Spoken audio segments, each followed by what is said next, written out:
नजरबंद होया तेहना आरो एटा खबर रे झारखंड सीएम हेमंत सोरेन सानाम झारखंड रेन होड़ को लगिते सारहावे चालाकात कुआ साउते सगुन बेवराय चालाकात कुआ साउते सानाम झारखंड बासी को दिवाली काली पूजो सोरहाय गोहाल और छठ पूजो नापायते जाते को पारम मा उना लगिते चांदो बोंगा ठेन हो थूम दाड़े खोजेना। त्योहारों का मौसम है। अभी हमारे सामने दीपावली है, काली पूजा है, सोहराय है, गुहाल पूजा है, वंदना पूजा है, फिर छठ पूजा भी है।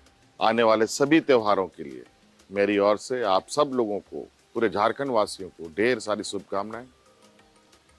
और मैं ईश्वर से प्रार्थना करता हूं कि इन त्योहारों में ईश्वर आपको पूरी तरीके से आशीर्वाद दे, पूरा घर परिवार आपका संपन्न रहे, राजवासी संपन्न रहे, खुशहाल रहे। आप सबको मेरी ओर से पुनः बहुत बहुत शुभकामनाएं। धन्यवाद। जोहार।